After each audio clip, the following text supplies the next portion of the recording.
Just like the street lights lit this town, like a fire in a blaze, gotta burn it down. Can't be afraid to leave this out.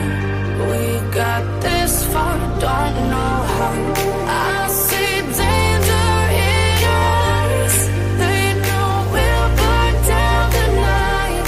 Coming just like the sunrise. You know that we're gonna let it rain. Tonight, we're gonna let it rain. Tonight, we're gonna let it rain. Just like the sunrise, we're gonna let it rain.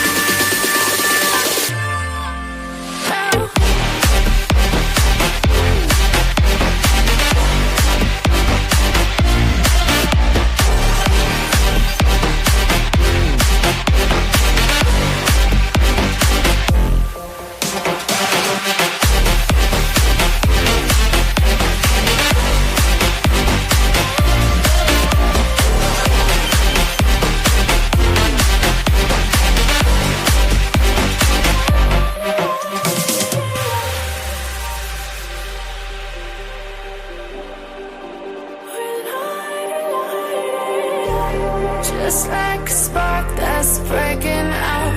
Can't make a stop, can't turn back now. We know that there's no room for doubt. No, we can't turn back now. I see danger in your eyes. They know we'll burn down the night. Coming just like the sunrise. You know that we're gonna let it rain. Tonight, we're gonna let it rain. Tonight, we're gonna let it rain. Just like the sunrise, we're gonna let it rain.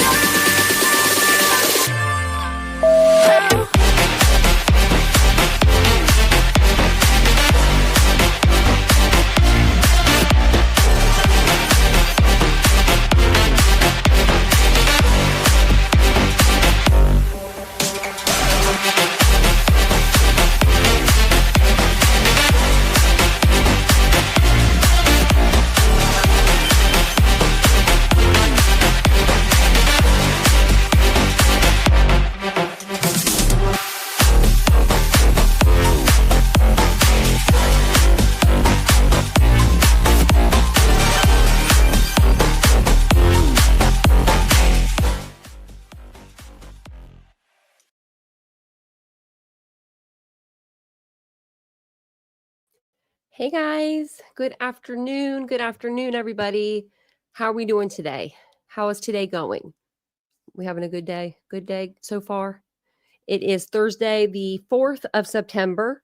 I always look at my watch no matter what. If you see me looking down, that's what I'm doing.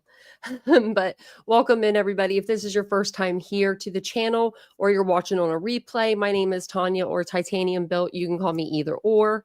I don't prefer one over the other one, so whichever one you like to call me. And it's good to see everybody. It's good to see everybody this afternoon. An afternoon live. An afternoon live. I don't think there was a doc drop. Not that I know of. Kara, not that I know of. Just the documents that we went over last night. Those were the ones that came out. They're the ones that are showing up on the Idaho website today anyway. They weren't showing up last night when we went over them, so. Well, I'm glad you're having a great day, Kathy. Hey, Ladybug. Hey, Oopsie. You broke your arm. Oh, no. Maybe you have a talk to text. That's what I always use. And you know what? It never says what I want it to say. Hey, Maga Mama. Hey, Laura. Welcome in. Hi, I'm Essential. I love that name. You are essential. Hey, Skylar. Welcome in. Hey, Mandy. Hey, Mary Beth. Well, it's good to see everybody. If I missed you, I'm sorry. Hey, Tipsy Gypsy. I wasn't going to go through all the names, but now that I am, I think I should just do it. I think I just went through everybody. We usually I haven't been going through the names as much. Hey, Kara. I miss doing that. Hey, Triple L. Hey, Tony. It's good to see everybody. It's good to see you guys. If you missed the live last night, we did a live over the new interview with Steve and Christy Gonzalez. They did a new interview with Nancy Grace. They were able to kind of talk more freely in this interview. It's the first interview I believe that they both did together since the sentencing. So it was a really good episode. You know how Nancy is. She got a little emotional because it's Nancy, but that's Nancy. Hola. Now every time I hear that, I think of but actually, let me give you an update on that really quick. So let me go to X. I don't know if it'll be under Emmanuel. I saw it just a little bit ago. There, Rebecca and Jake had court. So okay, so they did go just to give you like a little quick update if you're following the Emmanuel Haro case. The parents of the 7-month-old pled not guilty to the murder charges. And they're just still searching. The searching is still continuing. So it's been 3 weeks since he's been reported missing. So they're trying to get the it looks like they're trying, or Rebecca's lawyer is trying to get the case transferred to a different county, but the judge told the lawyer to file a motion, so they'll decide at a later date on that. And stick around to the end because I've got something kind of funny but not funny to show you. It'll make you guys laugh, maybe. I don't think it will. It's something that's kind of like what, so you'll want to see it. You'll definitely want to see it. Okay. So today I wanted to go over a couple of Dr. G's videos that he did. I was listening to them earlier and I was like, oh, these are really good. And he points out different things that I don't think that we really saw. Maybe you guys saw it, but I didn't see. And so one of them, he is a forensic and behavioral scientist, I guess you would say. And he did one over the crime scene body cam. He did that one. He did a forensic analysis on that. And so I pulled a little bit of articles, not articles, more like, yeah, kind of like articles, to go over a couple things while he is talking about that. And then he did over Bryan Kohberger's apartment and his classroom. And he found something on that whiteboard that none of us saw because I don't speak Korean. And I don't think any of you guys speak Korean, do you? Maybe you guys saw it. But whenever he talks about it, you'll have to let me know if you did. So the first one, let me pull it up for us. And these are really good videos. I really like him. Okay. And I'm going to drop his channel link into the description as well. So that way you guys will have it in case you want to go and watch any of his videos. They are really good. And he gets like right to the point and he talks really fast. So like if I speed him up, it'd be way too fast. But he talks really, really quick. It's almost hard to pause him because everything he says just seems like it's so important. So if you guys don't mind, take a second, hit the like button. I forgot to pin the link to the channel membership. I do that quite often, it seems like lately. So if you guys would like to become a member, a great way, to support the channel is becoming a member of the channel. And so I will pin the link at the top for you guys. So, oh, you did Ladybug. It's really good.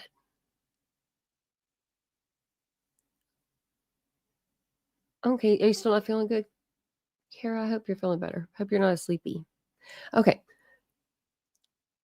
I'm a clinical and forensic psychologist as well as a body language expert, and today we're going to be doing a forensic analysis of the police body cam footage the day after Bryan Kohberger murdered 4 Idaho college students. Before we get started, a couple of quick things. One, I wanted to make sure you know this is not a psychological evaluation of any kind. These are just my opinions. In addition to that, I do want to remind you to like and subscribe if you want to see more content just like this. All right, let's go.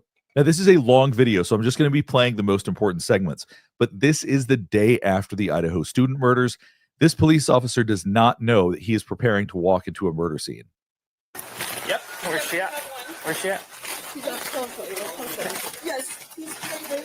You can already hear their voices wavering, and this means there's adrenaline pumping through their system. This means that they are anxious. Now, it doesn't seem that they fully understand what's going on. From my understanding, the police believed that someone was passed out at this point, so that's what he's responding to.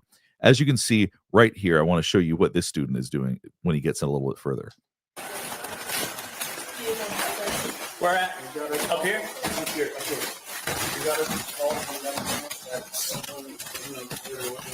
That stairwell is a lot smaller than I thought.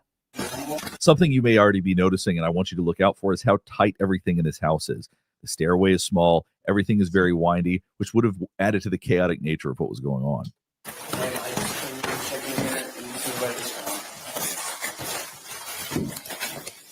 And I checked this into the reader, and she's, and I didn't check them yet, but I'm pretty 13.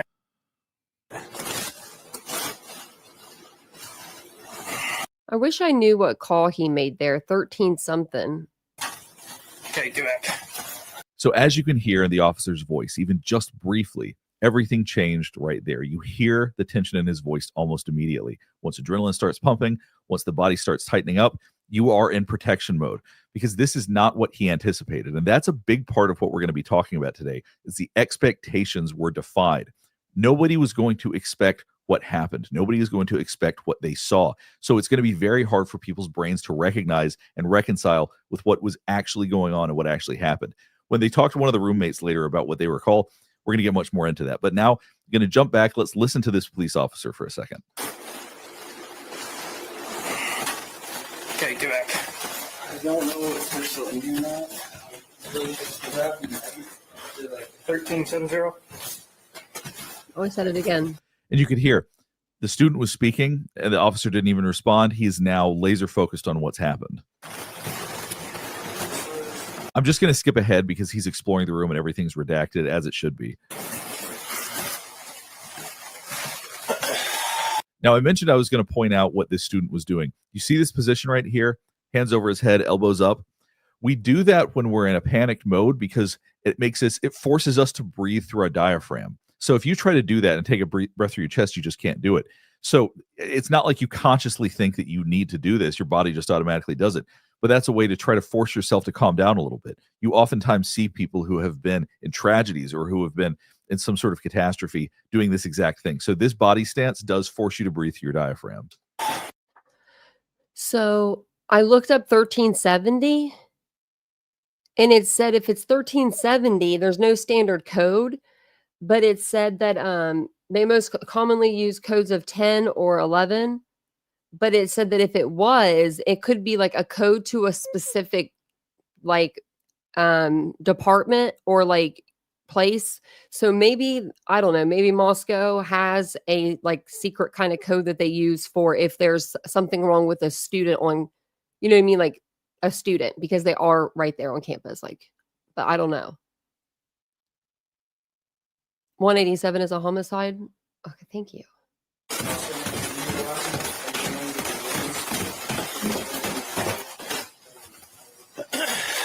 So we're going to be talking a lot about trauma in this video so you can better understand why these reactions are pretty much what you would expect.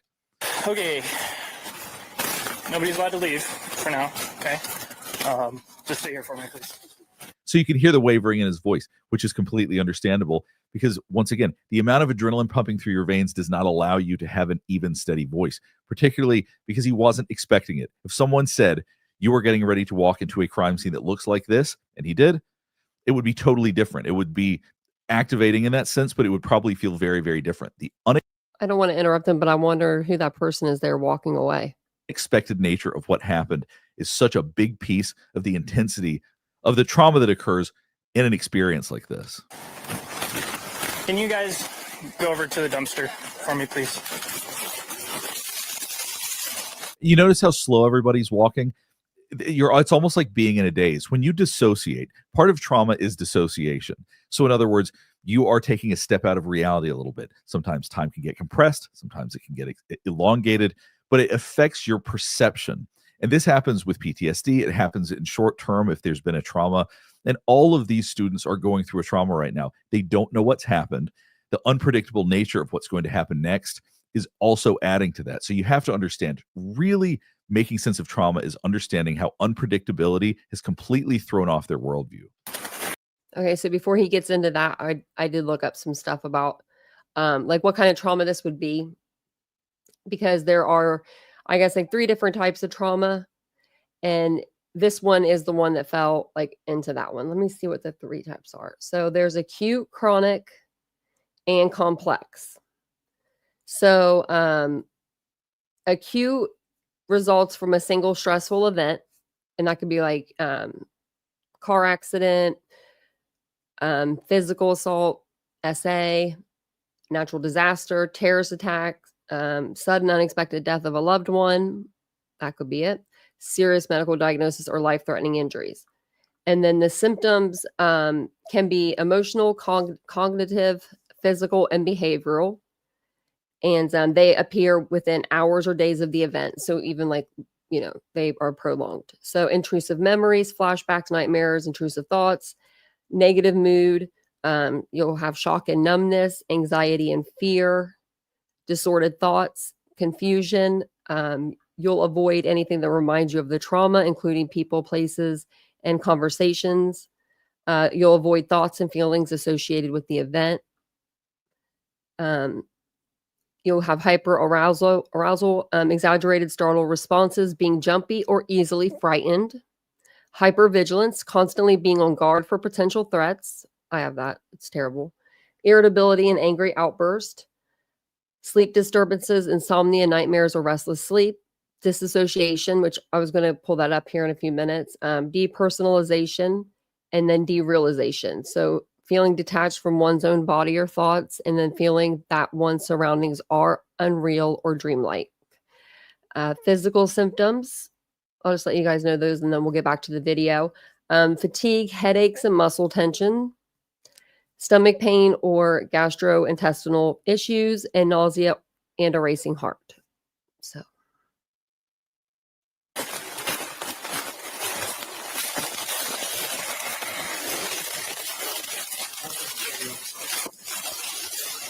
I do feel like watching this, seeing him put out the tape, this does ground us in the fact that this is very much real. This happened. This is not some abstract idea. This isn't a story. These were kids. These were real families that were affected by this tragedy. And it's just so, for me at least, it's very, very hard to watch this. Okay, let's clear it. Thanks for... And you look at the position of the student here. It's just absolute grief, just shutting down. You put your head down, arms out, just essentially hiding from the world right then, because it is so overwhelming. It's so overbearing. Once again, these are all things that we typically see when there are tragedies like this.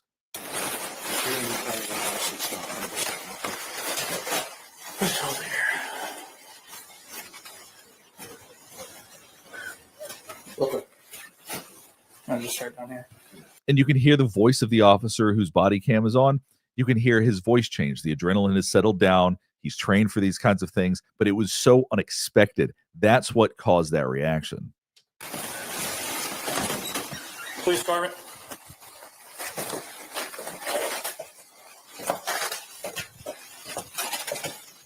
Police department.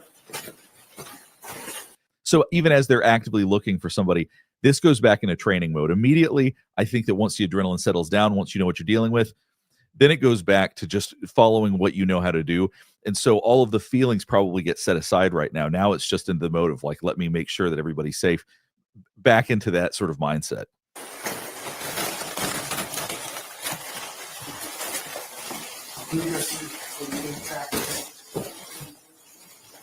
Check with Prince. One thing that's also striking is how normal everything looks. This looks like what a house looks like after there's been a party. For anybody that partied in college, this should all look pretty standard. And that's part of what I also want you to keep in mind, because once we're getting to the interview with the roommate, it's really going to sink in why they didn't call the police immediately, why there was so much confusion around this. Because once again, I don't find anything strange or out of place about any of this. This is pretty much how you would expect that a crime scene like this would look. And it's also pretty much how you would expect that people would react in a crime scene like this.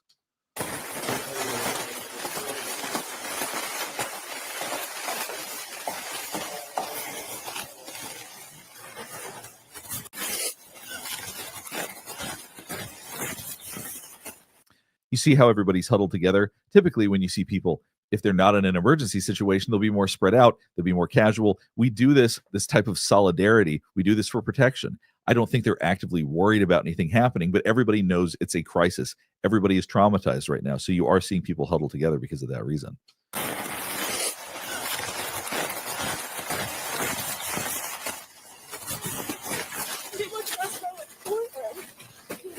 Now you'll notice that this one student does not have her shoes or gloves on or anything, and it's probably quite cold.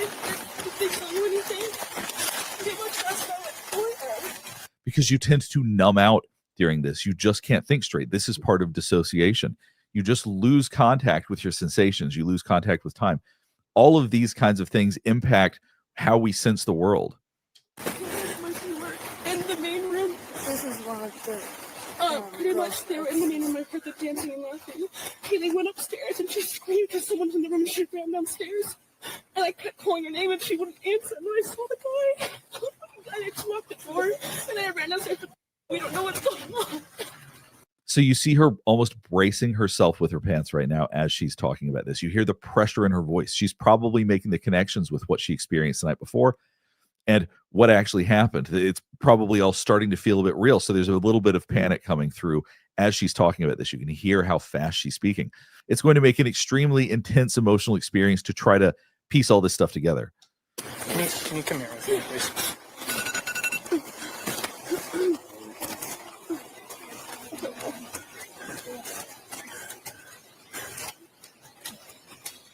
And you can hear the way that she's breathing. She's hyperventilating a little bit because the body takes in extra oxygen when we're starting to freak out a little bit so that we can protect ourselves, so that we can run, because the body runs on oxygen. So if you're over-oxygenated, you have more energy. So sometimes we hyperventilate when we're freaking out for that very reason. So there's a reason that she's breathing so hard.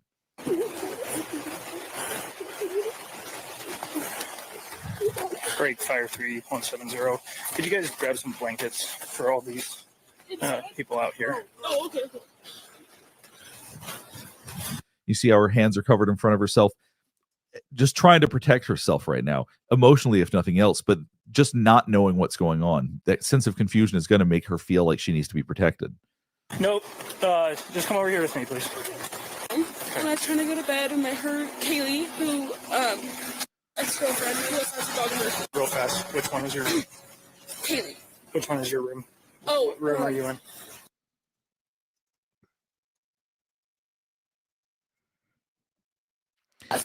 So when they're asking her about factual things like which one room is hers, she's going to be more animated. That gets back into the intellectual part of the brain. Much easier to respond right now than the emotional part of the brain. So as she talks about emotions, it may be more fragmented. It may be more confused. But when he's asking her something like, which room is yours? Those will be much easier for her to access. You were in that room? Yeah, no, if you see, you'll see Hunter still with his like girlfriend or whatever. Only he's like still standing outside if they'll pan over there again. My room, not Xander's room. My room. And your room is this one right here? Next to the stairs. That one is Xander's room. Second floor room. Second floor. Okay. All I heard was I heard go upstairs. Like, okay, I'm gonna go to sleep now because she's going upstairs. And you heard who go upstairs? Kaylee and the dog Murphy. And upstairs to the very top? Yeah, that's where her room is.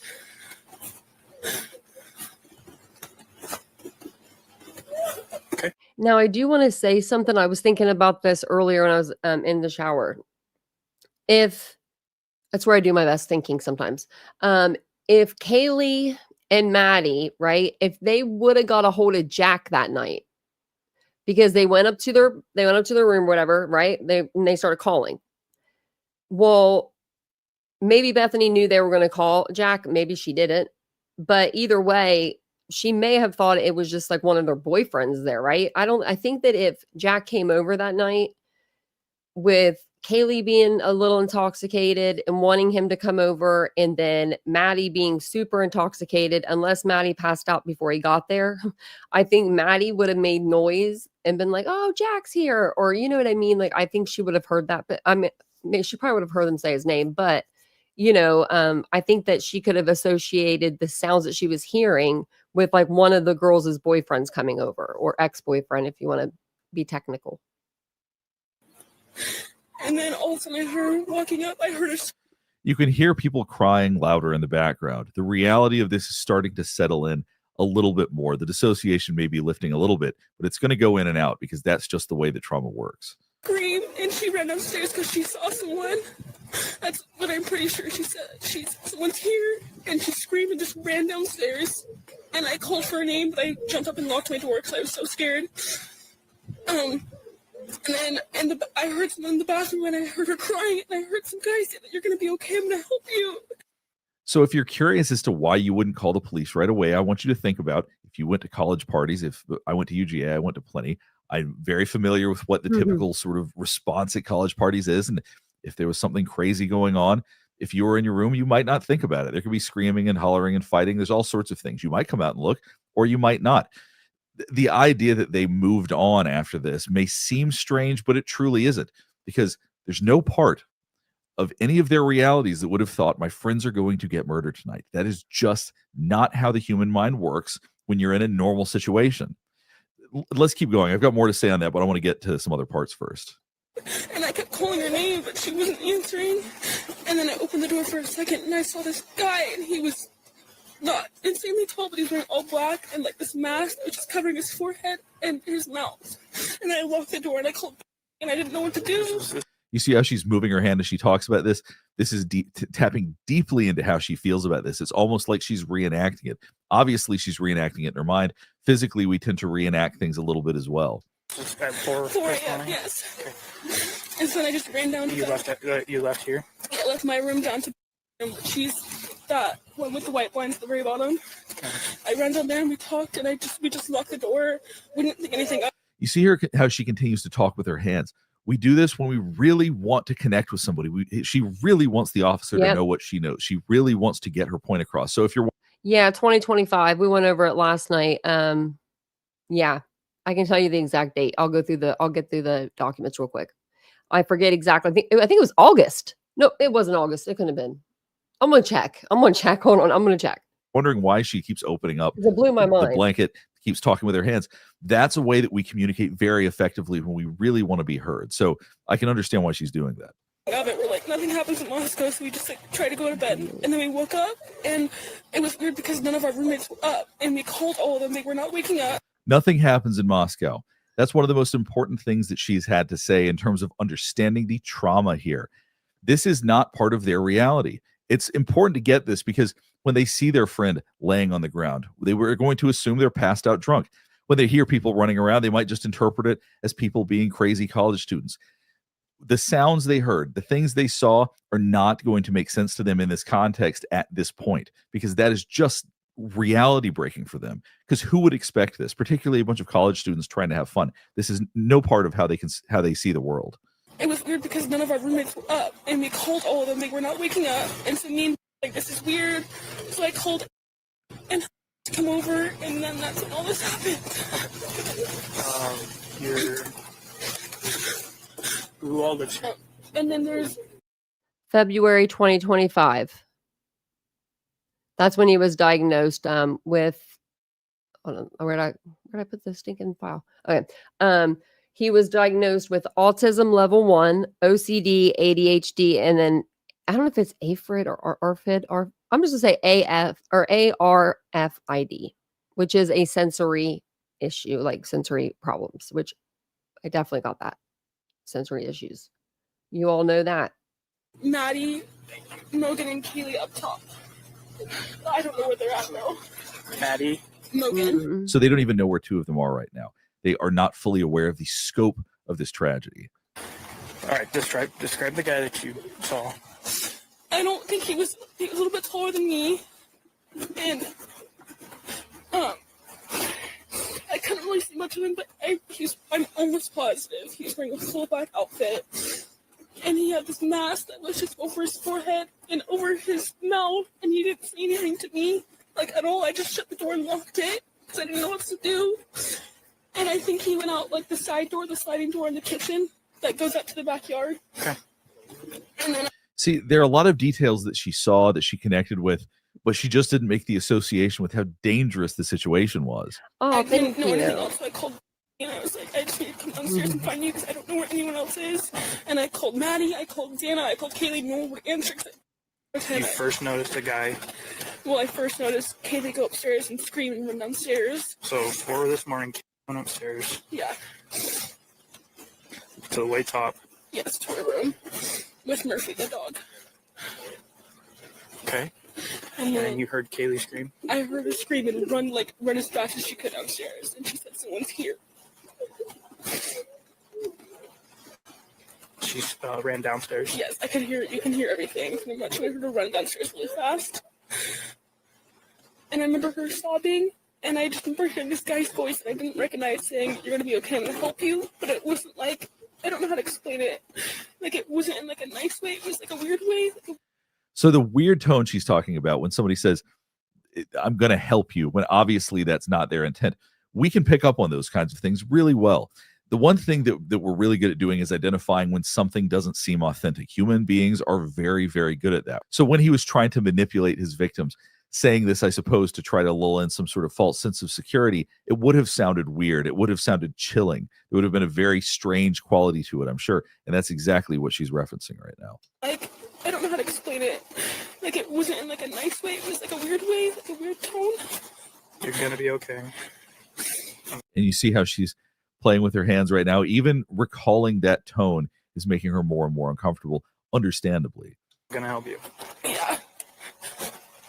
And you Well, I think she's realizing that she heard the murderer and she saw him. And like she's like legit. She's like, I saw him, you know. I couldn't imagine being her or Bethany, but especially Dylan, you know, opening your door and I mean you just see a person, you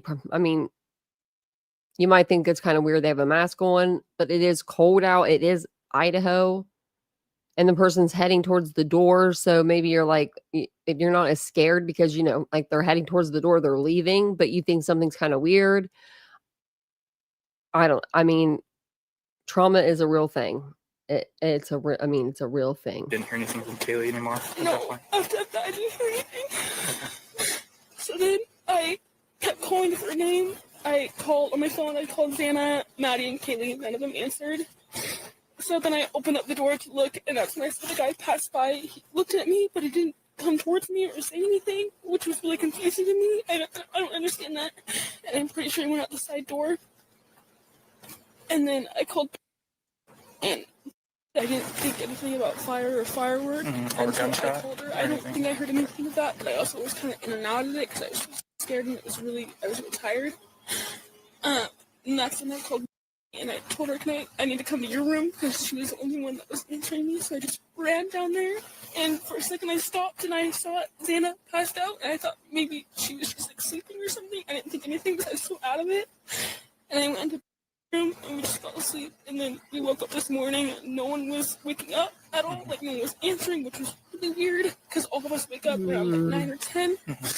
And then I called And there she was. Sorry, the way she said really weird and like her arm went like and it shook. Ugh, that makes me feel so bad. Was talking about how weird it was. It would have been scary, and maybe there's a little part of her that would have started to feel a little bit of panic at that time, but it wouldn't have really crossed her mind, I don't think, until it all started coming together as to what actually happened. So even in those moments, even in those early morning moments, she's not going to have pieced everything together. I don't really know what he looked like because he had a mask, but he wasn't like super tall. How tall are you? I'm 5'10". I think it was maybe my height an inch or two higher or lower. I can't really remember. So about 6 foot. I think so. Around there. How was he built? Fat, skinny, stocky? More like skinny, but like basketball player kind of skinny. Like not too skinny, but like almost fit skinny in a way. That's what She's very detail oriented and she's very good at this. Some people, when they go through this kind of trauma, cannot recall details, and that plays against them because people go, well, why can't you remember? You should remember this accurately. But because of the way that trauma works, sometimes memory can become very fragmented. So I give her a lot of credit for being able to recall the level of detail that she does. And some people are like that. Some people are better with details than others, but it really is fortunate that she was able to get through all this. I'm going to show one last bit. I'm just going to show a little bit of the police officer recounting what he was told by the roommate, because she did such an incredible job of describing what happened. Despite all of the trauma and confusion and everything else that had gone on, I think that she created a very compelling and important, and it sounds like very accurate narrative of what went on that night. Before she saw a guy masked, about 6 foot, skinny built like a basketball player, she described. Said that he had a just full black mask, see like a ski mask. At about 4. Immediately after, she yelled and said there's someone in the house. This girl ran, locked herself in the room. Could hear a roommate that was upstairs, Kaylee. Somehow she was able to discern that it was Kaylee screaming. Then she could hear this masked man saying, All right, we'll go ahead and wrap things up here. Hopefully this is helping you better understand some of what we saw in the body cam today. Okay. And that's all he had to say. I like him. He is so smart. He actually did 2 videos, and the other one I was like, what? I only got through like half of it, and I was like, what? So he catches something on the whiteboard in Kohberger's office. There was, I guess, Korean handwriting on there. And like he can zoom in and everything, and he like zoomed in on it, and he knows Korean apparently. So we're lucky today. We're lucky. It's our lucky day. Thank you, Skylar, for becoming a new member. Thank you so much. It's very sweet of you. Thank you. And I said, don't forget to wait till the end too, because I got something to show y'all. It's Vincent shouldn't be home from work. He should be where I could text him, because then I don't get in trouble. Probably going to get in trouble today. Okay. So I'm going to go ahead and play this. If you guys don't mind, take a second, hit the like button for me. It really does help the channel. It gets us out into the algorithm. It'll really help, people see the video. It helps your girl out. If you hate the content and you're like, don't like her, you could hit the dislike, but try not to. Just hit that like button. Thank you so much. So, as you can see here on this chalkboard or whiteboard, I thought this was like some sort of math problem. I didn't know what this was. I wasn't even about to try to, say I knew. But apparently he knows a little. I don't know if he knows what this is per se, but he knows what this is over here underneath where like it's redacted a little bit. And yeah. So, and I haven't heard anybody talk about this. Hey everybody, Dr. G here. I'm a clinical and forensic psychologist as well as a body language expert. But today, we're not going to be analyzing body language. Today, we're going to be doing a forensic analysis of Bryan Kohberger's office as well as his apartment. Before we get started, a couple of quick things. One, I wanted to make sure you know this is not a psychological evaluation of any kind. These are just my opinions. In addition to that, I do want to remind you to like and subscribe if you want to see more content just like this. All right, let's go. We're going to start out today by looking at pictures from his office at Washington State University. Then we're going to look at some pictures from his apartment. I'm starting here because if you saw the cover of the video, there's something that I really want to reveal to you that I haven't heard anybody else talk about. Now, if you look at this whiteboard from his office, on the right hand, it says, take it easy, don't give up. That could be referring to many things, could be referring to some demented, deranged things he thinks about, but we don't have any specific evidence of that. However, I want you to look on the left side. Now, I know there's not a lot of folks out there that probably read or understand Korean well. Fortunately for you, I do. So we're going to be able to translate what's written over here. Now, if you look towards the bottom, I don't think so. It says Kohberger in Korean. Pretty simple. Above it, from what I can tell, I think this is half of the name Bryan right there. So you're getting the second half of the name Bryan. So Bryan Kohberger. Nothing shocking. People write their names in another language all the time if they're studying it or they're interested in it. Now, what's interesting is what's above that. Just gonna say what's really interesting is it's not that interesting. Well, you guys will be like, oh yeah, I could see that. But I kind of want to learn Japanese. I know that I probably won't ever learn it all the way, but I just want to learn some, like at least a few sentences, some keywords at least. We'll start there. But I do want to learn another language. I learned French in high school. Don't remember any of it. Let's see if we could do better this time. You see the word Cal. So I think a lot of people probably look at this and just assume it's a name. Somebody named Cal, something like that. However, it's not. It's the word Kal. And what that means is knife. So right here on this whiteboard, he has knife written there with brackets, emphasizing it. So do you think that he put on there cow or call or however he said it, call? Do you think he did that to see if anybody would notice? Like to see if he could get away with something like, because he had been getting away with something for a little while, right? So it goes back. Do you think he could have wrote it then? Like when he went back after, killing the students? Maybe. Thanks, Mandy. I hope they are. I'm like, ooh. This is what's on his mind. And that's what you have to think about when you're seeing his apartment, his office. And this is true of anybody. Our environment reflects our inner world. He could have written anything on this whiteboard. And I know he's a criminology student, but Kal writing knife, I think, speaks volumes about what's on his mind. So the dichotomy of the two sides is very striking. On one side, you see all of these positive, encouraging messages. Take it easy. Don't give up. Let's go. On the left-hand side, he's got his name, and he has knife written with little brackets around it. So instead of writing "let's go," instead of writing one of these encouraging statements in Korean, he wrote "knife." I just want you to reflect on that because I do think that is so important in understanding his psychology. Now we're going to go through a ton of pictures looking at his office. This obviously is the front door of his office. It says He's going to say he doesn't know if Bryan wrote this. We know Bryan didn't write that.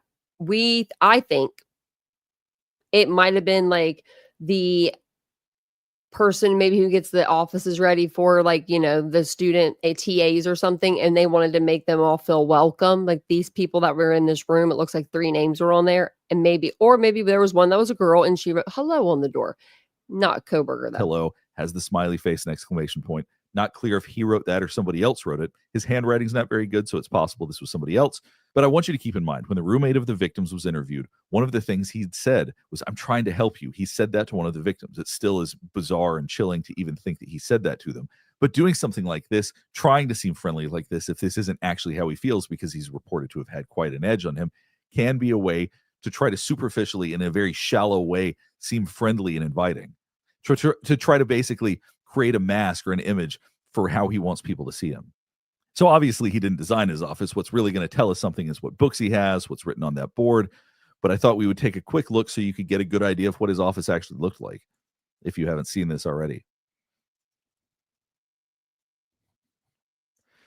And here you can see little leftover bits from sticky notes, it looks like, or something like that, something that you'd use to peel and stick things on. And what's interesting is that he can be very meticulous and detailed about certain things, but not others. So that's what I was going to look up. The only thing that he's meticulous about was his bathroom. That whole other part, I mean, I think the apartment, it was clean, I would say, but messy at the same time. Trash like this maybe didn't bother him so much, whereas in other areas, he's very clean and very organized. Maybe areas he could see. It's interesting also that you see here, gender, nature, and nurture. He seemed to have a lot of issues around women. Still probably has a lot of issues around women, but I'm curious if this was something he was assigned or if this was reading that he did on his own. Because I hope, I'm sorry, I keep pausing this. I hope the person that comes to get him out of his cell for his 1 hour of rec a day, or takes him over to the shower, or does whatever, I hope it's a woman. I hope it is. I hope it's a woman. Just based on the fact that he won't say nothing to her. He won't say nothing. He won't do nothing. He ain't gonna do nothing. But I know that it would make him feel a little small, like a little bit smaller, take him down a few pegs. Based on what his interests are, I wouldn't be surprised at all if this is something that he chose to read or something that he made other people read, something to that effect. And then the book below it, Walls of Secrecy. There's not a whole lot else to look at. What we're going to do now is we're going to jump back and look at pictures of his apartment and see what it tells us about him. So the first thing you're going to notice as you start looking at pictures of his apartment is that it's fairly empty. You've got some basic necessities and some letters and things like that jammed into a closet. Yeah, but generally speaking, overall, it's pretty barren and pretty empty. I'm telling you, those boxes are from his mama. His mom sent him stuff in those boxes. I don't know what she sent him, but she sent him something. Other than what's interesting to me, other than articles about the Idaho 4, and in particular Xana Kernodle fighting for her life. About this, it shows his TV, it shows his entertainment setup. There's not really much around it. There's no movies, there's no video game systems, there's not a lot of things that you might expect around somebody his age. Just a bunch of books shoved into the area where most people keep entertainment items. So it's interesting that this looks like it's fairly unused. He doesn't look like somebody that watches much TV. Here's his Fire Stick. Criminal justice. Not that there's anything wrong with that. Not everybody needs to watch TV all the time, but he has cards set up next to his television, which is not something that most people would put there because it can obscure the view. So to me, this says, I don't think that he watches a lot of television. So this is a birthday card that he has set up right in front of his television. And I think it's very interesting. So it says, speak softly and carry a big stick. Unless you can ride a dinosaur, then do that instead.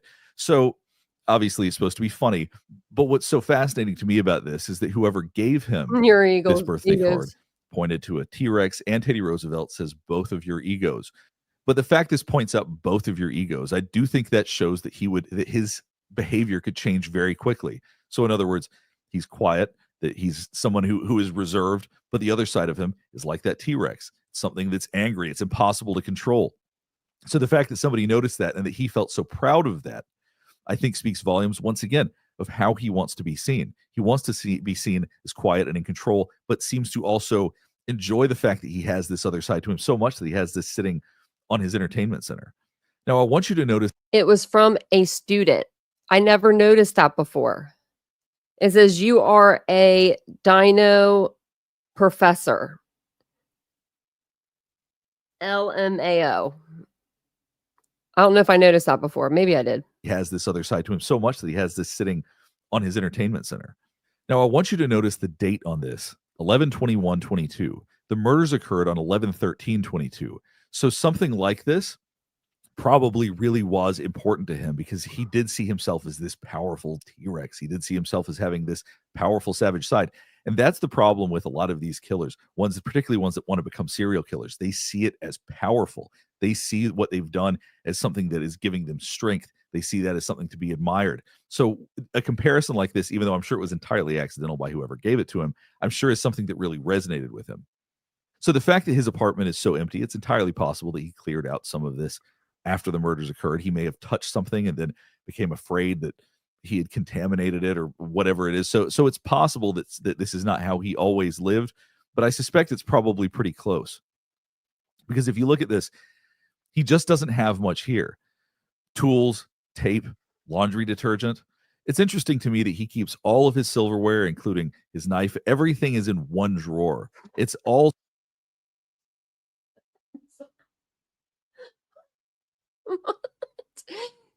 Hold on, Dr. G. Dr. G. So if you live by yourself, though, you might only have one or two big knives, and you just put them in the drawer with your silverware. I mean, I thought that was pretty funny, though. If he keeps all of his silverware together. Well, I wonder what he'd say about me. I don't have silverware, though. It's blackware. I don't know. It's black. I don't know what it's called. I guess it's silverware, just with a black finish. so minimal, and he doesn't keep any of it out. But also everything feels so barren. It feels Look, he forgot to take the bread out of the drawer, right? Or whatever that was. Look. And he doesn't keep any of it out, but also everything. He remembers to throw away the shower curtain because it could get moldy. That's what people were saying, right? But what about this bread? Everything feels so barren. It feels or the so food in your empty. fridge. And if you look at how clean the oven is, I don't know if he's someone that cleaned his oven often or if he just didn't use it that much. I'm guessing he didn't use it that much because if you look right here, there's dirty stuff and like bits of food on the edge of the drawer that you pull out under the oven. But I mean, just look at the basic essentials he has. Lots of water, detergents, some very, very basic foods. He's also someone who's not prepared for company. He doesn't have enough to invite people over, to have people come to his house. It doesn't look like someone who's expecting any kind of guests. He's not equipped for that. So this is someone who... Well, we only have a setting of 4. So it's not like if my family came up, there's 5 kids alone. No, we're not even talking about their kids now and, my brother or sister-in-law. But I'm just saying, like, we would have to probably just be using some regular old plasticware. Who had already assumed he was going to be living a solitary life. Bryan that. I don't think he's someone that expected to have people over. I don't think people liked him to come over, though, right?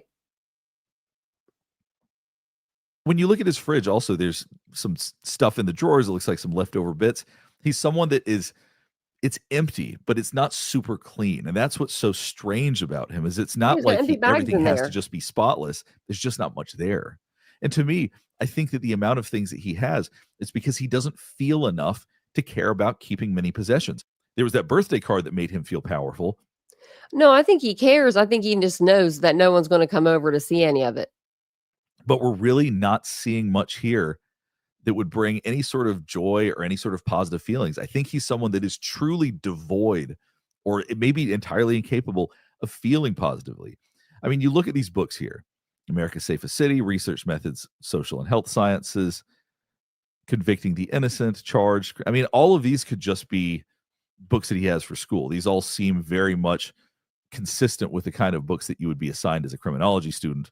So, and if you look at the stickers on some of them, Clearly, like a trial by jury was bought used. So that looks like a used sticker that you'd buy from a university. So here's some of his paper on research topics. Let's see what it says. Let's see if it tells us anything about him. While an analysis of criminal behavior under the lens of the rational choice perspective considers the intuitive notion that offenders weigh costs against benefits when committing crimes, not all criminal actions reflect a rational instrumental process. He is very long-winded. He is not somebody that that is concise, not somebody who wants to get the point across globally. He wants to get the details. So this is somebody who's very detail-oriented and is too verbose. He talks too much. It's very clear from the way he writes. For instance, crimes of passion involve reactive violence, which manifests due to intense emotional arousal, confounding notions of exclusively cold criminal calculus, which I will say this. Okay, I'm gonna give him another one. I'm gonna give him one more. Thanks, Oopsie, for gifting out a membership. Astra got it. Welcome on in. Thank you, Oopsie. I will say this. When I was in school to get my degree in criminal justice for my bachelor's, although he has his master's, whatever, we had to write essays and stuff like that, and we had to write them. They had to be so many words. So sometimes you just make them a little longer, I don't know, like you fill them in. But I truly think that Bryan was one of those people that wanted to be smarter than what he was. I truly believe that. And that's why he probably wrote more. But I mean, I know that during my time in school, they'd always be like, they'd be like 500 word, 800 word essays or whatever they were. And I would be counting the words. I'd just be like, am I done yet? After like 2 paragraphs. Describes him perfectly. This is precisely what he engaged in during the murders. With respect to the limitations of the rational choice perspective, the minimization or exclusion of the analysis of the influence of affectivity on offender decision-making permeates existing research. God, I really hate the way he writes, to be honest with you. It's far too wordy, and he's not really getting to the point. Such a dearth of research, and plus using words like dearth shows you that he's trying to sound smart when there are better ways to say this in this context. You know who he would like? You know whose articles we should send him? Which I wouldn't, because he would like them. Howard Bloom. Yep. That's who because Howard Bloom likes to use those unnecessary big words that nobody knows and nobody uses. I got to use the thing to tell me what it says on my speech little thing on my MacBook. And then I got to look up the word, because even then I'm like, am I dumb, or do I just not know these words? No, it's just he be using the big words. But in his book, he didn't so much. I don't know. Very weird. Such a dearth of research surrounding emotions and decision-making, particularly regarding how emotions may interfere with the cost-benefit analysis of offenders, precludes a true apprehension of the intricacies of offender decision-making in various offensive contexts. Further compounding this deficiency, studies surrounding the influence of emotionality on offender decision-making throughout the crime commission process are scarce, as is a variety of crimes included in the topics probing. So he put a lot of flowery language around it, but what he's basically trying to say is how emotions impact the decisions you make when you're committing a crime. So considering such a gap, a need to expand on existing literature is clearly discerned, which the current proposal wishes to do so by understanding how emotions, both positively and negatively valenced, influence the decision-making involved in burglary before, during, and after crime commission. The topic will be probed by way of in-person, semi-structured interviews in a correctional setting. He wanted to talk to criminals to better understand how they felt about these things, and that would give him more insight into his own feelings and his own emotions. There is no shortage of people interested in specific research topics that are relevant to them or their experience or what they think about. So the idea that he wanted to do this in an in-person setting, that he wanted to talk to people that are already convicted so he could better understand these things, no shock. Once again, all of this entirely applies to him. So what did we learn about Bryan Kohberger from reading this paragraph? Well, one is that he's really writing about it himself. He is writing about his own experiences, what his thoughts and feelings are, and that's what he wants to know more about. Additionally, we learned that he uses too many words, that he tries to use words that don't need to be there. He's trying to make himself seem smart. It's this sort of pseudo-intellectual writing. Let's keep going and see what else we can find.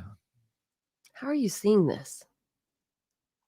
My man, how are you seeing this? Now, I just started scrolling down. Now, this is a phrase I just used. I had not actually read this already, but there's a little star that says, careful with flowery language and constant use of positive voice. So his writing quality could use a little bit of work. Your writing quality sucks, Kohberger. I want you to keep in mind also that some of these papers were written leading right up to when he committed the murders. So September is when some of these are dated. The murders occurred in November of 22. So it's really wild that he would have actively been in a planning You could read that. Turn that phase of upside this down. as he was writing some of these papers. Oh, there it is. And some of these papers seem jury deliberation to decide between law and justice. It's also very possible he considered that he might end up getting caught for what he's doing. So I think he was researching every aspect of this. I think that's also partially why this took so long to prosecute, because they were fighting it every inch of the way. And he is, even if he's not a super smart guy, he's pretty knowledgeable, it seems like, on some of these things. He may not be the smartest guy in the room, but he certainly knows enough to be irritating and to frustrate the legal process. Interestingly, right here, he's talking about the death penalty and saying that it remains one of the most controversial topics in contemporary American society, despite the decline since 2000s. It seems like he does not support the death penalty, and for obvious reasons, probably. He even says when we scroll Neither does his mama. down, there's also no evidence that harsher sanctioning has a deterrent effect. There's no evidence that citizens seek vengeance to a greater extent in states that do not have the death penalty. So we could go on and read through all of these. And if you want me to make a video going through all of these papers, I'll do it. I don't know if anybody's interested enough for me to bother, but I'm happy to do it if you want my opinion. I do, because how are your eyes so dang good? But like the first one he read, he was just reading it. I'm like, how are you reading that? I can't see that. I should tell him I don't use my one eye as an excuse, but I should be like, I only got one eye and I love your videos. I'm just kidding. I wouldn't do that to him. But even because he wears glasses, he has those beautiful blue eyes, you would think his vision wouldn't be that great. I mean, it is. He can see the paper really well. Opinion on all of these, you want me to read through all of them, that's fine by me. I can download them. If and I do that right now, this up. video would be like 2 hours long or 3 hours long. So I'm going to skip the rest of this for now, and we'll go back to the apartment before we get finished up. As you can see, his closet, similar to many other areas of his house, just doesn't. Yeah, do you see that he doesn't have that shirt that he wore in there in the picture? Hold on, let's skip go back. The rest of this for now, and we'll go back to the apartment before we get finished up. Oops. Okay, so this is a white shirt. I think that he was wearing in that picture, like with him with the thumbs up. To me, and I might be wrong. It might be me because I do have one eye, but it looks almost like that teal shirt that he wore back in like when he went to college somewhere else. I don't know how long ago the picture was. It could have even been a high school picture, for all I know. But I mean, he didn't really have a lot of clothes in his closet, and they didn't really collect a whole lot of clothes off of his person. I mean, they collected a few jackets, some pants, a few shirts, a sweatshirt, pair of shorts, some underwear, things like that. But it was all like dark color clothing. So I don't know why he has so many hangers, unless he did have more clothes and they just didn't take those because they were like just not what they were looking for. And he looks like, I mean, if that's the case, it looks like he's packing to stay, or he just doesn't wear a lot. There's 7 shirts in this closet. Or he's that big of a minimalist. I guess 7 shirts, 1 for each day of the week. There you go. As you can see, his closet, similar to many other areas of his house, just doesn't have that many clothes. It's got pretty monotone as far as what he wears. He's got a little bit short of blue, sleeve too, so that wouldn't be the shirt. Blue and white. It's pretty much it. All of his towels are literally white, which I think is nothing wrong with that, but I find it kind of interesting. Dr. G. Take that back, Dr. G. What's wrong with having all white towels? I have all white towels. Dr. G. Is there something like creepy about that? Like, am I a psychopath for having white towels? I don't know. I mean, I could be, but my towels that you you don't use, like everybody's got the towels that you don't use. Those are colored, but I use white. I know it's bad, but I use white. But he's someone that just is devoid of a connection to the world around him. No. Our apartments, his trash can's depressing. I will say that. Our houses, where we live, tends to reflect our internal world. So people with ADHD, for example, tend to be pretty messy. They tend to have stuff everywhere. That's not shocking if you know somebody with ADHD, because that's their internal world expressed outward. When you have someone that's very controlling, everything tends to be very clean, very. I will say this, we do have extra towels for like guests or whatever. Like we maybe like use them for like a couple months or something. But they're really thick and nice and they're gray. So I do have those. Very precise. If you have someone that is a little more obsessive compulsive, But I am OCD. same thing. They're going to be very clean and precise. See the bathroom, how clean And the for bathroom him- is? That's the thing. His house was dirty. I'm not talking about papers on the shelf dirty. I'm talking that's clutter, right? I'm talking dirt. Like where the refrigerator and the wall or the, this countertop meet, you look down there and it was just bad. And you could see it. So it's like, why don't you sweep that? There was just like areas that were very dirty in his house. They collected over like, I don't even know how many bits and pieces of brown, substance because they thought it could be blood. And it was just dirty. But the shower, you could eat in that bathtub off the bathtub. I mean, off the bathtub. You could just eat it right off the bathtub. I hope they pan over to it. I hope there's a picture of it still in here. I think it's just devoid of anything. It's not that clean. It's just our internal. I'm going to go back, see if we missed it. Just because that shower is so clean. Is devoid of a connection to the world around him. Our apartments, our houses, where we live tends to reflect I guess not. our internal world. So people with ADHD, for example, tend to be pretty messy. They tend to have stuff everywhere. Not me. That's not shocking if you know somebody with ADHD because that's their internal world expressed outward. When you have someone that's very controlling, everything tends to be very clean, very precise. If you have someone that is a little more obsessive compulsive, same thing. They're going to be very clean and precise. And for him, I think it's just devoid of anything. It's not that clean. It's just empty.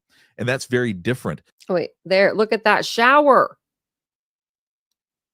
Than just needing things to be extremely So neat. clean. I think he just feels nothing. He feels no connection to anything other than anger. He's clearly very angry at women. He seems to have a lot of anger at society, maybe that he's so devoid of feeling. But his apartment just feels empty. It feels There's not a picture lonely. on the wall. It feels unprepared to have guests. You don't have a house, you don't have a place like this if you're wanting people to come over. And then when you look at his computer, you're basically seeing he's got okay speakers with a little subwoofer back there. So maybe there is some attempt to entertain himself here. Yeah, he has to listen to Britney Spears' Criminal or his rap song. With a very uncomfortable looking stool to sit on. That fascinates me, how absolutely uncomfortable that looks. Because his setup is pretty standard. There's a lot of people that have a setup like I didn't even think about that part. I just thought like, well, there's the other stool to the table, right? And I wonder if I don't think he made it, but like, where did he get this workbench kind of computer desk? That doesn't look like something that you buy in a store to me. It almost looks like something that you build. like this. The computer looks okay. It doesn't look like anything special, but it's not also a super basic computer either. So his setup has some elements of suggesting that he probably spends time here, but then there's this weird little stool that is so hard to imagine that he spends a whole lot of time at his computer if this is what he's sitting on. And also, you can see all the dust from the intakes on his computer, which once again suggests that he's not super, super clean. He's just empty. There's just not much there. And if you look at the grades he's getting like 80s, 87s, not top of the class, but doesn't seem to be failing either. And here's a happy birthday letter. Now, I'm not positive who this is from, but it does say it's upside down. It says, "I did not lick it, BK, #COVID." So that could be something they would have written to anybody, or it could be addressing the fact that he's a germaphobe. Here's a card he had from his mother. "A son leaves your home, but never leaves your heart. He discovers his own happiness, which in turn becomes yours." And by all accounts, as far as we know, he did have a close relationship with his mother. So that may have been something that was meaningful to him. I think he was a mama's boy. I think that's the only woman he loved. I really, really do. I think it's the only woman that he loved or ever, he'll ever love. That may have been one of the few connections that he actually has to the world, because it doesn't seem like he's connected to much of anything else. Now, we also see this glove right here, which apparently is not associated with anything specific. No crime is believed to have been committed with its use. With this glove. He may be somebody, if he's very obsessive compulsive, who does keep a lot of gloves around, or he could have been practicing, trying to fit to. I do that. I clean with gloves. I'm a weirdo. If y'all, man, I mean, I exude OCDs, but I'm very much ADHD. Very much so. And PTSD and hypervigilant and all the things. I'm all the things. So, you know, it's just, I'm a little sprinkled with a little bit of this and a little bit of that. So I can understand if he has some gloves to clean, but he doesn't clean. That's the problem. He doesn't clean, Dr. G. Make sure that he didn't leave fingerprints places. He gets a lot of things tickets. like this. They could have multiple meetings, but with somebody like him, you always have to consider the fact that there was so much planning that was involved in all of this. And he could have worn gloves so that he could clean, to make sure that he didn't leave DNA anywhere. There's so many reasons he could have had gloves like this. But since there's just one glove and it looks unused, because this looks like some sort of nitrile glove or something like that, it looks like the rest of them are gone. So I assume he's used and thrown away the remaining gloves. So here's Bryan Kohberger's improvement plan. Let's read through this really briefly. Meet weekly with supervisor at established meeting time. That'd be a pretty standard part of an improvement plan. Keep track of weekly hours and provide report to supervisor. Establish weekly goals with supervisor and discuss whether previous week's goals were met during each weekly meeting. Okay, so this is pretty generic. Make sure weekly goals are progressively harder to ensure progress throughout the rest of the semester. So this very well could be related to the way he had treated students, particularly female students. Once again, we see that his desk was covered in dust. So the emptiness of this place, once again, means that he either cleaned really well after the murders, or he was just an empty human being, not clean, just empty. What was it? Void of all emotions or something like that? I feel like a worthless sack of meat. There was just no interest in using anything. So, all right, so we'll go ahead and wrap things up. Hopefully this is helping you better understand some of Bryan Kohberger's behavior. It did. Thank you, Dr. G. It did help me. It did help me. Now, let's see here. Okay. I think that was all I had. Let me see if there's anything in the new or in the documents. There's nothing new. We went over all those. I don't think that there's anything else. Let me see. Oh, actually, yeah, there was one more thing. So, when I do my thumbnails on the channel, they may look kind of just like whatever, you know what I mean? They're not like top notch, the best thumbnails, right? I obviously, I know that. But I do them all myself. I do all my research myself. I don't hold panels very often, maybe 3 times a year, and it'll be like one person, you know? So I do most of my like coverage. You guys, it's just me, right? So I found it very strange today when I go to click the live tab and it looks like I'm live. And I was like, what? That's my thumbnail. And I'm like, what? Right? So I'm going to show you a thumbnail. And I don't know why Willie decided to take my thumbnail. I don't know. But I mean, I'm going to let you guys be the judge, because I'm just going to let you be the judge of it. I'm going to show you my thumbnails, and then I'm going to show you this thumbnail and then their thumbnails, because I just find it very strange. If you wanted to take my thumbnail, just ask me if you want to borrow it, or I don't know, just like do something. So this is the live right here, Idaho 4, new docs. That's this is Pullman right here. The picture, that's Pullman. So those aren't even the new documents that came out. The new documents are Ada County. So that'd be Boise. The pictures of the girls, and then look at the house behind it, right? Okay. The only difference in my thumbnail and this thumbnail is mine said part 1 on the bottom of it, and it was about this big. You'll barely be able to see it. And then I didn't have the Steve G speaks to Nancy Grace. So I'm going to show you my Actually, you know what? Let's go through my thumbnails real quick. Go back so I can show you guys, because I feel like that's a good idea. Okay. So these are my thumbnails here. So you can see all my thumbnails are like the same. Like they have like the same kind of, neon kind of writing. I use very dull colors like Bryan. I use a lot of like browns a lot. But you see this one on August 5th? You see this thumbnail? It's the same one. I can't blow it up any more than this right here. Actually, you know what? I can. Let's see. Is it in here? Might have reused it. Might have been one I reused. But I was just like, what in the world? Where in the world is Carmen Sandiego? I must have went over it. Sometimes like I don't save my thumbnails. I just use Canva. I wonder if I put in Idaho 4. They'll probably all pop up. No, I want my content, your designs.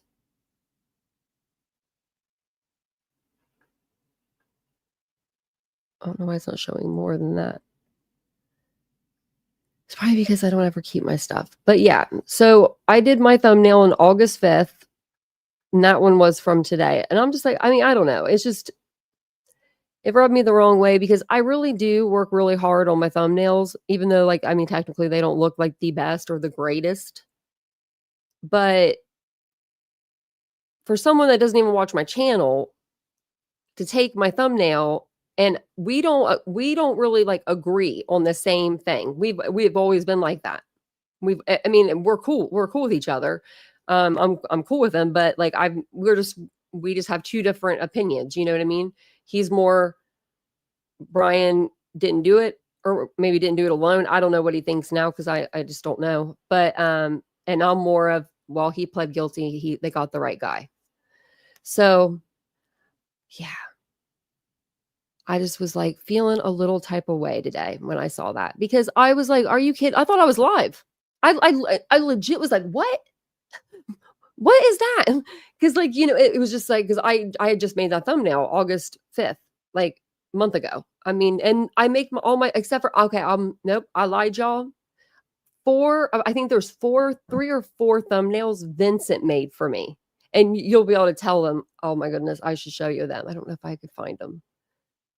But you will know the difference because they were all yellow and black and they were all just different. You could tell it wasn't my style, really. It was just like, we were trying something new, and the videos did really well. He was just like, this is really hard to do. Like he'd be in here for hours and I'm like, are you done yet? And he's like, no, this is hard to do. And I'm like, well, yeah. It's not like hard, but it could be, it's just time consuming because you always want them to look good. Like that, me anyway. I always want mine to like just look really good. And sometimes they turn out and they do, and sometimes they turn out and they don't. Right here they are. Okay. So these ones right here. Let me put this back up. Okay. So I don't know if you can see them very well. They're kind of small, but this one, this one maybe. I think he did that one. Okay, I did this one. So he did a few. Okay, so he did this one. 1, 2, 3, 4, 5, 6. So he did 6. Maybe 7. No. Maybe. And this was back in April. But yeah, he was helping me. So I can report it. I asked YouTube what my option. I said, is this a thing, right? And they're like, yeah, you can take it to copyright, and they sent me the thing. But if you take it to copyright and you want it, like you want them to take it down, if they say no, then you basically they release all of your information to them, like your full name, your everything. And so it's like, is it worth it for one thumbnail?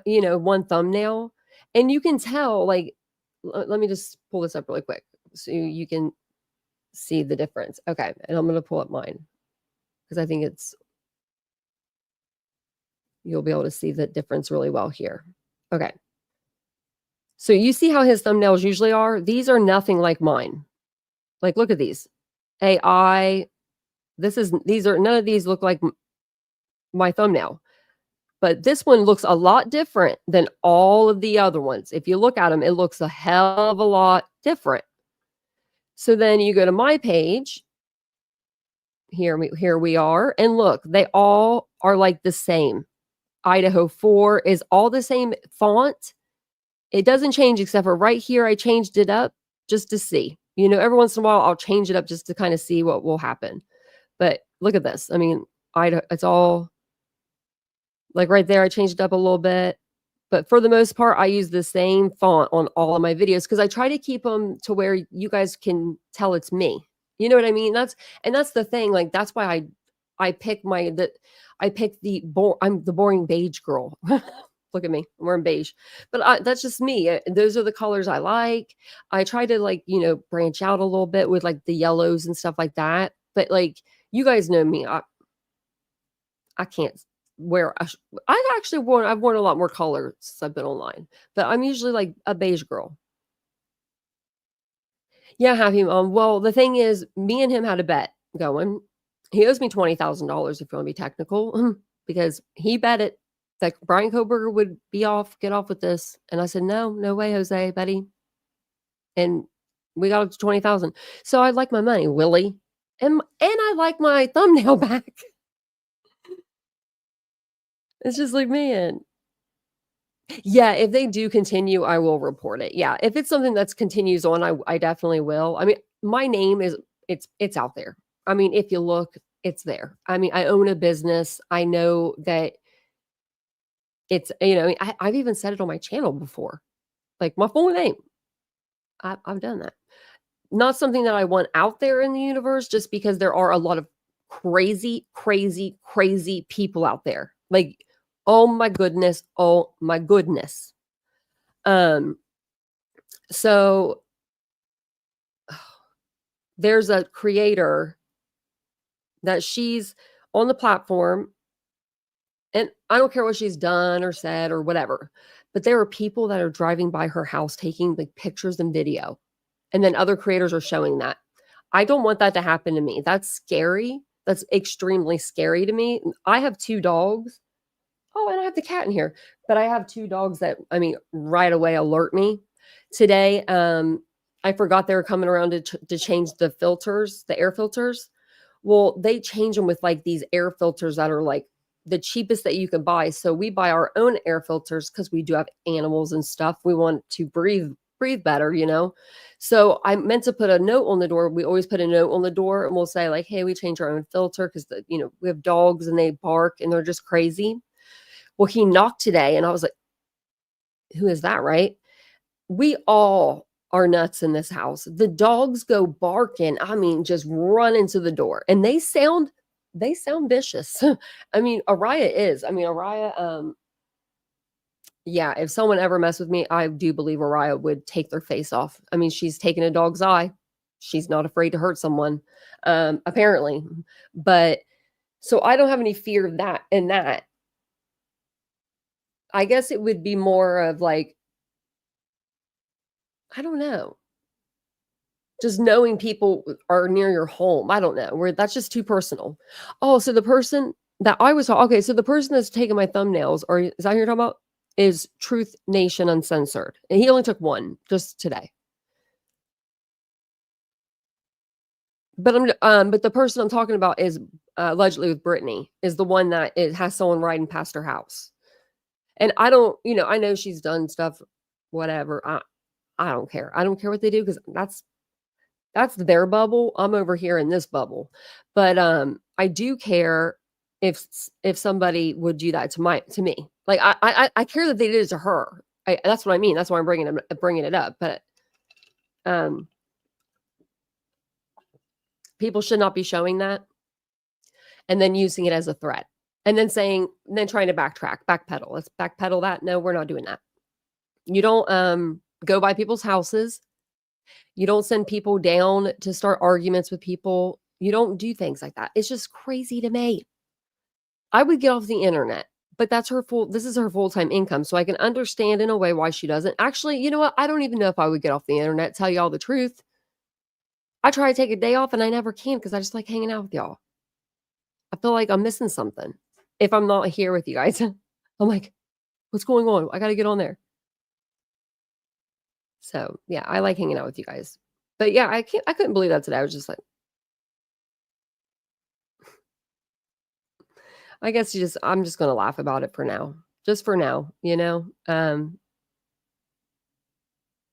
Maybe I'll change my mind, but you know, I don't even know how how do you get someone else's thumbnail? Like, I don't even know how he did that. Like, I'm going to try to, how did he, like, because when you touch it, it goes to like the video. Wait, let me see. Open image in new tab. Maybe that's the way he did. I don't know. That's the video though.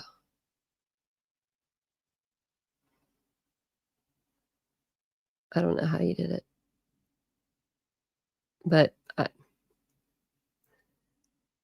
you see, yeah, and my dogs, there always are sick people, yes.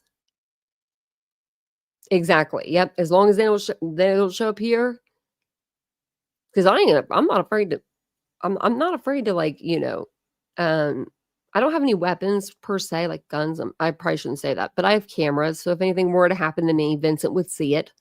We have a doorbell camera. So every time it goes off, he looks at it. If he ever saw somebody that was not me, he'd be like, who the hell's in the house? I mean, he would immediately call me. Immediately. I don't even think that he would assume that it was somebody that worked here. He would immediately call me and be like, who is there? Like, what is going on? Like, not in a mean way. Like, you know what I mean? Like, just because I'm always here by myself. Like, I mean, you know, like I live 2 hours from my friends. So usually I got to go to them. But yeah, no. So when, if anyone were to come in, he would be like, who is that? Are you okay? You know what I mean? Like that, I know, in a worried way. I kind of said that wrong. Like, you know, I could, Skylar, I could start putting my picture in there.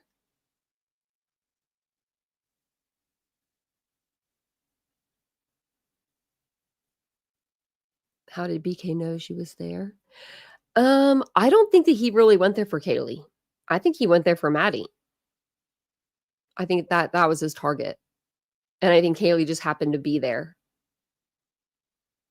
That's what I've thought. In the beginning of this case, I thought Kaylee, way like two and some years ago. I mean, it's been a long, long time. And I thought, like, when everybody in the world, it seemed like, thought it was Kaylee, because it was right after, like, Steve said they didn't have to go to the third floor. And I don't know, just the way he said it. And I guess maybe we were seeing more of Steve. It just made you think that maybe Kaylee was the target. But I think it was Maddie. I could start putting my picture in the thumbnail. I've done that before. Yeah, I should do that. That'd be funny. Be like, take this one.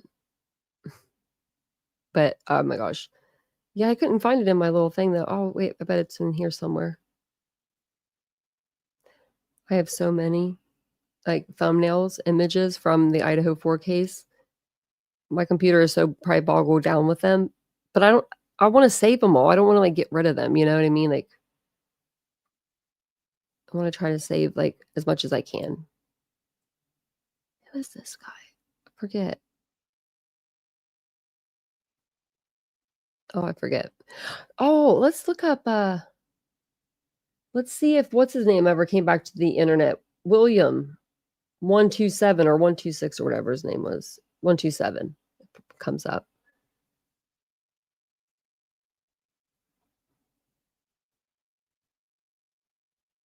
Nope. He never came back to the internet. Not yet. Let's see if anybody's wrote. Someone wrote 3 weeks ago. Wow, bro, where are you? Everything is so one-sided now. Anna,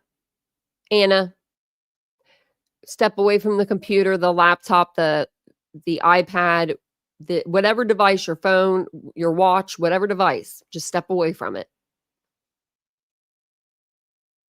Hey, can you do more podcasts? Love your work. What do you mean podcast? He's never done a podcast. Oh my goodness. Oh, hey Stevie. Hey puppy. He's probably like freaking out. Oh wait, uh-oh. Oh, my dog just stretched. I was gonna be like, oh. I'm like, oh, I'm getting in trouble. Oh, I was gonna show you actually. Maybe I'll show you on the next slide. Actually, let me see if I can pull them up really quick. The dogs got new beds last night, and of course, Mia, all 80 pounds of her had to get in the bed with Araya on Araya's bed. I'm just like, we got them extra large beds. I got them first, actually, to be technical. That would have been me. I got on them first. Oh, and I did put out a couple TikToks today. If you guys want to watch them, they're on my channel or on my TikTok. And then Rocky stole the beds. Oh, here we go. I'll show you these real quick. These were from last night. They're laying with each other's toys, but that's okay. They don't know. They're like, what do you mean? They're both Mia's toy at this point. She doesn't let Araya have a whole lot. But I'll show you my babies real quick before I get off here. Oh, I don't have a picture of my cat handy, but he is right there. Now he wants a bed because he's been taking the dog beds. I think it's hilarious. So there's my big dog. There's my Nancy. You can see my Nancy cardboard cutout right there beside her and my walking pad. But that's her sister's little fox. And look at her little bow. Look at that little, isn't that cute? Tell me that's not the cutest little flower you've ever seen. And then look at this one. Look at this one. She's the cutest. There's just something about my brown dog. She's a little something extra. She's so appreciative of stuff. It's like insane to me. Like Mia is spoiled. She is more of that dog that is like, she thinks that she deserves it. She expects it. That's a way to say it. Like she expects things, like she's that kid, I want to say. They have such personalities. So she expects things, to go her way. She will cry. She will cry so hardcore. She cried so bad last night that Araya had to move over so she could lay in the bed with her. I know, isn't she the cutest? And then there's Mia, if you missed her. She's so big. She's laying in her bed right now. And then the other dog, I don't know if you saw it, but her little pink flower there. And I got her little bunny. I love my dogs. They're my besties, They really are. I'm like, and I told Vincent, because he's starting tomorrow, he's starting remote from home.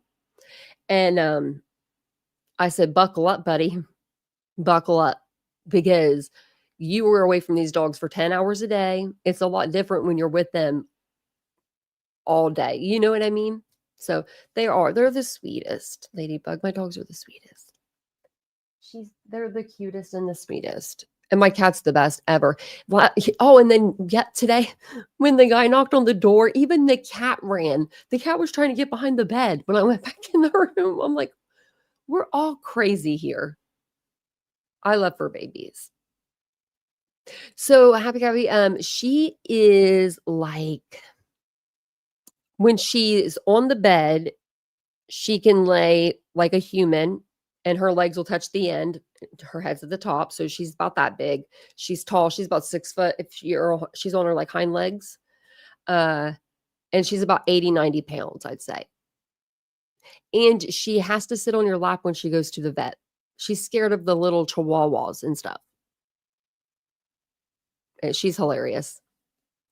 Rocky is a big guy. Rocky's a huge guy. That cat's huge. But he's still like loving life and just loving eating and sleeping. And I'm just like, I love you. I love that cat. He's been through like everything with me. I've had him since I was almost 23. So I was getting ready to turn 23 when I got him, and I'll be 40 next month. So he's been with me a long time. But thanks for coming in and hanging out with me and talking to me today. I appreciate it. I might be back on tonight. I'm not sure. I need to get some stuff done around here. I did decorate that table. I should take a picture and put it online for you guys to see. I think it's done. I think it is. I want to put up a couple little hooks though that I got, but I don't know if we're going to do that or not. We'll see. But I wanted to show you guys. So I'll put that on the, online. And then if I don't come on tonight, I'll put something on the community tab. Yeah, I heard that too, Kathy. No, she won't take a bath. Our dogs are so good. Where we live, we literally have everything here. We have a dog bath. It's so nice. And it's like this big bath, and it's just like right on the floor pretty much. It just comes up like this much, to catch the water.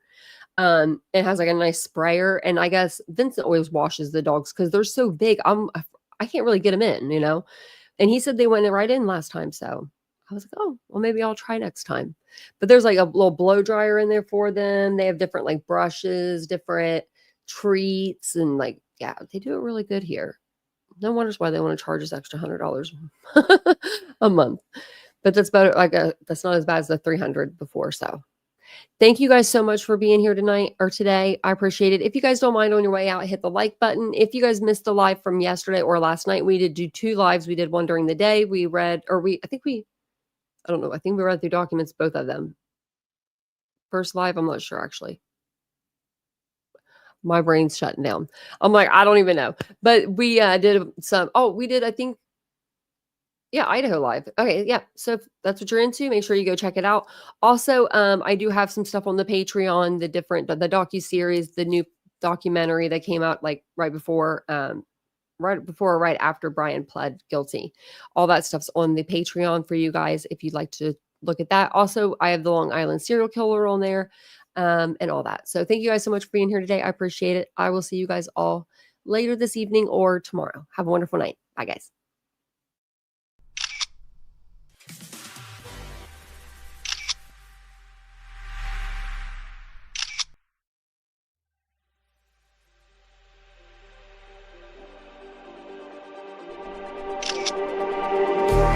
Just like the street lights lit this town, like a fire in a blaze, gotta burn it down. Can't be afraid to leave this out.